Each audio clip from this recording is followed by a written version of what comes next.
kailan po mag-uumpisa na libre na po, covered na ng PhilHealth, ang ultrasound, MRI, CT scan, pulmonary workup, SGPT, eye test, ear exam, even yung pong cleaning ng ngipin. So gusto ko po covered yun at walang copay, especially pag sa mga mahirap nating kababayan, at sabi niyo po, it will be done. Ano pong status? We commit to comply with this directive within the year, Mr. Chairperson.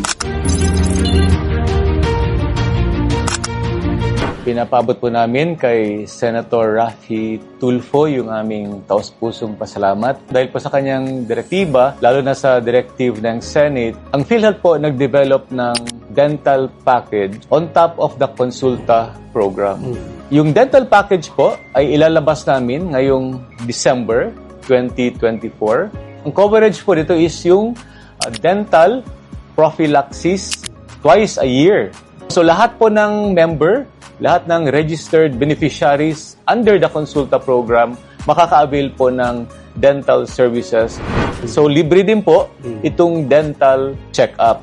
And another po na kasali sa package na ito is yung fluoridization, meaning yung pag-apply ng fluoride sa ngipin natin, lalo na sa mga bata na magpa-prevent na pagsira ng ngipin. Ito po yung coverage natin sa dental package na minungkahi po ni Senator Raffy Tulfo. Within the year din po, ilalabas po namin yung eye package or optometric services package. Ang direction po namin is uunahin po namin yung mga kabataan, lalo na yung may mga problema sa mata. Mag-i-increase po tayo sa ating all case rate across the board within this year from 30 to 50% po.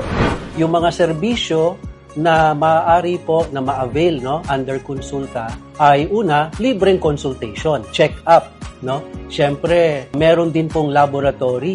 Meron tayong available na 15 na mga laboratory at diagnostic tests na kung kailangan ng pasyente batay sa kanyang health condition at batay sa rekomendasyon ng kanilang Consulta provider, ipagkakaloob po ito, ipapagawa sa pasyente ng walang bayad. Yung mga gamot, meron din po. Merong kabuuang 21 drugs and medicine na libre din pong ipagkakaloob sa mga pasyente kung may pangangailangan sila. Kung yung kababayan natin diabetic na, o kaya hypertensive, o kaya merong asthma, o kaya masakit yung ulo, may mga gamot para dyan. Yun pong mga medicine na nagbe-maintenance ng may high blood. Kasama din, meron din po para sa cholesterol. Meron din, sabi ko nga, sa asthma. Po? Gandang balita yun kasi maraming matutulungan.